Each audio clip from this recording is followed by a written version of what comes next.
Hi, everybody. This is Alan Edwards from the Property Talk podcast, and I'd like to talk to you today about an event that we're running. It will be on the 19th of September at 7 p.m. in the evening. That's Thursday, the 19th of September at 7 p.m. And we've got an amazing guest speaker for you at that event. And if you're anything to do with property, you will appreciate the importance of mindset. And I'd like to introduce Elena Apalkova, who is a mindset coach who I met several months ago. And I've been working with Elena, and I'd like to introduce you to Elena and the services that she provides. Hi, Elena. Hi, Alan. How are things going with you? Great. I'm excited. Good. That's fantastic. So I know that you've just written a book. Can you tell us a little bit about the book that you've written, please? Yes, my book is Alchemy Within. The closing, how to close knowing doing gap. Yes, this Right. is a very interesting topic because people feel that there is a distance between what they know and what they do. Yes, so what should be happening inside in order outside to help us to close this knowing doing gap. Yes. And you've actually been mentored by the best, I think, available in the world, Bob Proctor. Can you tell us about that and how you came to be mentored by Bob Proctor? Yes, I manifested that also because I was in Ukraine. I didn't know much about Bob Proctor and how I could work with him. That time when I wrote his name on my flip chart, and in 2 weeks I was sitting in the seminar with him where he offered me to be PGI consultant. Yes, so why Bob Proctor? Because I think he was, as you said, the best teacher in personal development, in human potential and success. He has dedicated 6 years of his life to study this success formula, like how people can become successful, how people can achieve their audacious goals. That's amazing. You were telling me yesterday about the number of years' experience that Bob Proctor has, and perhaps you can just explain for our listeners a little bit about that, because although people may have heard the name Bob Proctor, they don't actually appreciate what valuable experience he has and how he can actually influence what you do and change what you do through his teaching. Yes, I think that in England, not many people know about Bob Proctor. More people know about Napoleon Hill and his book Think and Grow Rich. Yes, yes. So Bob Proctor was like a grandson in mentorship line. And the mentor for Napoleon Hill was Andrew Carnegie, the richest man in the world. We know his story that he came to America as immigrant, and then he became the wealthiest person, having all these many metallurgical plants. Yes, and he started his career from being a worker to owning the plant. Yeah, so he was a very wise man, and he offered Napoleon Hill to write to record the study which he did with 500 the most successful, wealthiest people of that time. And this is how Napoleon Hill dedicated more than 20 years of his life to interviewing these 500 the most successful people and document, like record what were they doing and how were they thinking. Yes, like all different aspects, like how they were making decisions, like getting from them those insights. And the first book which he wrote was The Law of Success. It was very big book, more than 800 pages. And then he wrote Think and Grow Rich. And only this book, Think and Grow Rich, created millions of millionaires. Right. Yes, and this book is not just a book; it is like Bible for success. Like if we read it and we implement its principles, the success is guaranteed. And this is what Bob Proctor did. And Napoleon Hill was mentor for Earl Nightingale, and Earl Nightingale was mentor for Bob Proctor. Yeah, so all these studies started from Andrew Carnegie and then Napoleon Hill and all these amazing leaders and teachers. It is 150 years of experience and deep study of human potential and success. Yeah, so when I started working with Bob, I became so passionate about it. I understood that we have to raise awareness. Like people are living in hypnotic state. They are so far from potential. People perform much more than they can do in every organization. And on the other side, there are high performance, and organizations shadow them to see what different they do. And those high performance might not be the most clever people in the company. They even maybe not even have that knowledge. But what makes different that they get results when those people who maybe studied well and were the best in the college or university and they produce no result. Yeah, Right. so there is a huge gap between knowing things and doing things. Right. And what makes those people high performers is that they program different way. It is not about what they know. It is the way how they program to do things. Right. Yes, it is a very big difference between what people know, what they want to do, even what they decide to do and what they promise to do, and what they actually do. Right. Because people do things which they don't like to do, they get results which they don't want to get, and they still continue to do the same things. Right. Yes. So I can see that this teaching has had a big influence on you, and you're going to speak for an hour on the 19th of September. How will you be able to condense all this teaching into an hour?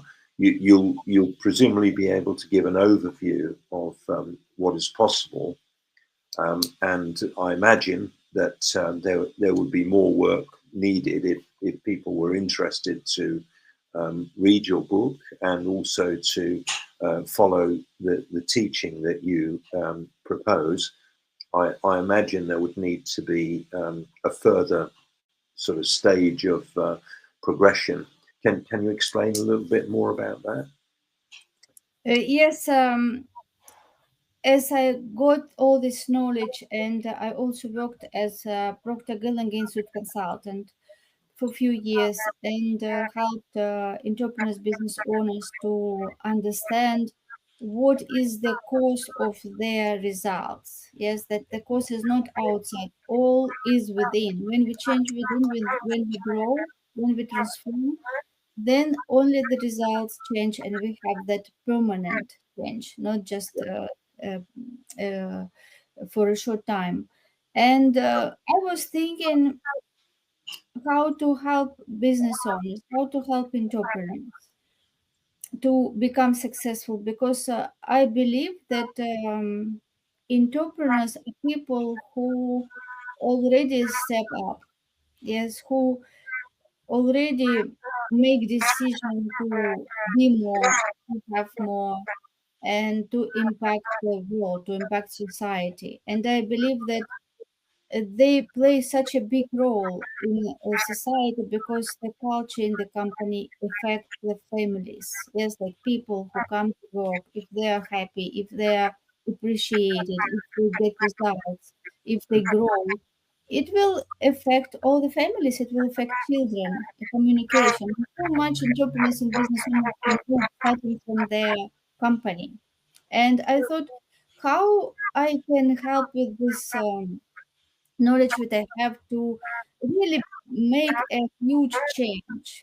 Yes, this huge change to help these people to raise awareness, to Yes. understand that many things that they do just programmed, and we don't know even in which generation who decided us to do what we do. Yes, and we discuss this more when we meet. Yes, so I created this program, the 6D method, turn your desire into destiny. That is the 6 steps for business owners and entrepreneurs to achieve audacious goals, Uh-huh. where we start from setting the goal. This is also very important because people set goals which sometimes don't worth their time and don't worth their life and not maybe even aligned with their dreams. Yeah. Yes, how to really set that big goal which will be aligned with what is your strength, what you really love to do, what you want to achieve in your company. And then we go through all these six ingredients which are important to understand, and how to get in control, how to build that new belief system, yes, which will be empowering instead of just taking energy, as many people have those fears, or they just live in the past and they carry all life with luggage, yes, which just they don't understand how this luggage just pulls them back. Like in mind, they want to be somewhere, but if they don't get rid of this luggage, they just it pulls them back. Yes, and there Yeah. is all battle. Yeah, so it is the program where people will learn how to make decisions, how to design themselves. Yeah, Yeah. because and now, if people don't do this, they are designed by somebody else. They're designed by their parents, by teachers, by people around them when they were small. And if they don't upgrade with software, they just carry on all their life. And then they just don't understand like why they don't get what they want, because they need to create a new self-image. They have to become the new person, which is the same place, like the same frequency with their goals. Yeah, we Yeah. can be in AM and hear the programs which are in FM, because it is different frequency. We need to change our channel. Yes, Yeah. this is exactly what we do. Also important how to make decisions, to understand why we make decisions the way we make. Yes, and how to make decision as successful people do, and again to make decision from the frequency of what you want. Yeah, Yes. you have to make decision from the place as it is already achieved, because you have again to be in the same tune when you make decision. You cannot make decision from where you are now and thinking about your results and thinking like what you did in the past, because if you just make decision based on what you did in the past, you will just have the same results. Same Yes, it is results. insane. Exactly.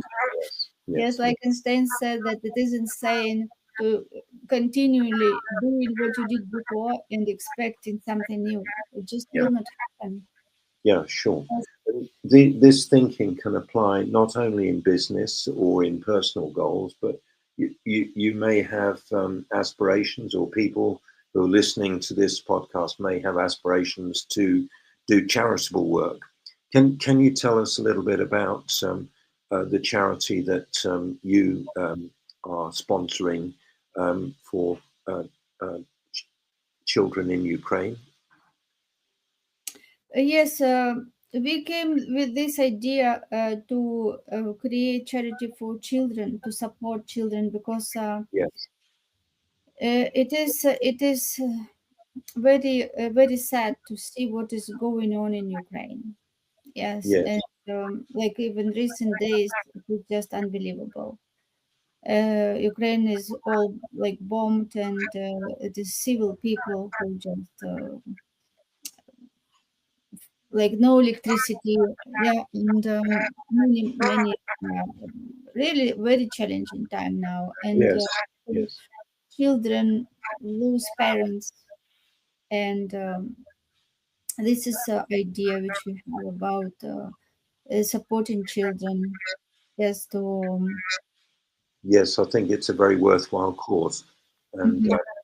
we can talk some more about that separately and also on the 19th of September as well, because it's certainly something that needs help very quickly.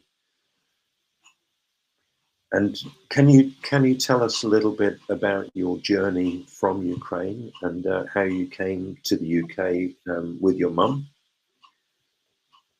Yes, we came to UK with my mother and who was 84 and my daughter who was 14. Yeah, like girls of three generations.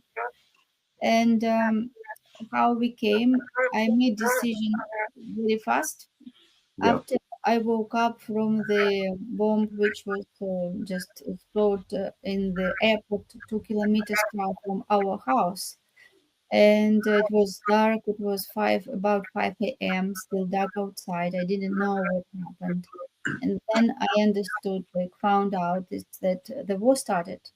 It mm, was 24 February 2022, and I made decision to leave. Yeah, I made decision to leave. So we left initially to my friend's house, who was outside of the city, and because it was all so sudden, and he just called and said, better maybe you just leave the city, because we don't know what will be the next. And then that same day, my friends from all over the world, they just started calling me, telling me, Elena, go out of Ukraine.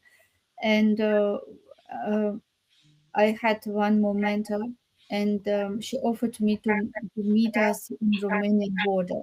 Yes, and she just insisted, just come, we are waiting for you, just come here. yeah, Yes, and I thought it is good to leave. Yes, so I told my mother and my daughter that let's go. Yeah, let's go. Everything will be okay. Although I didn't know like where we will live. I also had investment in some companies, which just it was companies like Ukrainian, Russian companies, yeah, and it all just collapsed. And that income which I had, I didn't have it. So it was really challenging time. yes.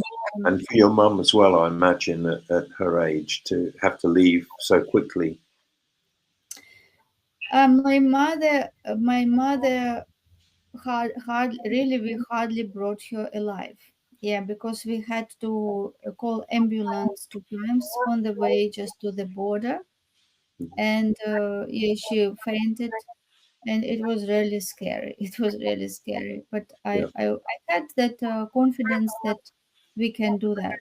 Yes, and my family also trusted me. My mother trusted me. That's why she came. Yes, and I appreciate that they always support my decisions because it makes it work. yes, very good. Now, I hope that you're both happy. You're settled in Brighton at the moment. Is that right? In um, you live? Yes, Yeah, yes, we are in beautiful Brighton. We yeah. just live now in beautiful house, just Good. 5 minutes walking to the sea in the Oh, center very of good. the place. Everything. And Yeah. I understand you can ride your bicycle along the seafront there. Is that right? Yes, yes. This is what I do almost every Yeah, day. yeah. That's fantastic. Well, I really look forward to hearing more from you on the 19th of September. And do you have any other messages for our listeners just in advance of the meeting? I know with your book coming up, you wanted to make an announcement about that, I think. Yes, we just today were speaking with my assistant and thought about the quote which we want to use on the cover of the book. And we decided to use this quote: what you imagine is the first draft of what you will one day touch and hold. Yeah, Excellent. I created this quote, yes, just to encourage people to believe in themselves and use these high mental tools, one of which is imagination, because Yeah, people usually forget to use it. We know how to use it when we are small, when we kids, and then all the school system just make people think logically what they can do. Yes, like yeah, know how you want to achieve it just. how you want to get there, and we forget to use imagination. And if you look at all what was invented, yes, all things which we use, mobile, electricity, airplanes, these all people created these things out of imagination. They didn't exist. Yes, Yes. and because these people use their imagination and they could see this as it is already real before it came to physical world, because this Yeah. is how the law of uh, transmutation of energy works. Yeah, so we can speak this about this later. Yeah, so what I wanted just to encourage to use imagination and believe it that if you can see it in your head, you can hold it in your hand. Right. Yes, let's talk about this next time. Excellent thoughts. Thank you very much, Elena. Look forward to speaking to you on the 19th of September online at 7 p.m. Cheers for Thank now. you, Alan. I'm looking forward to that. Thank you. Bye bye. Bye for now.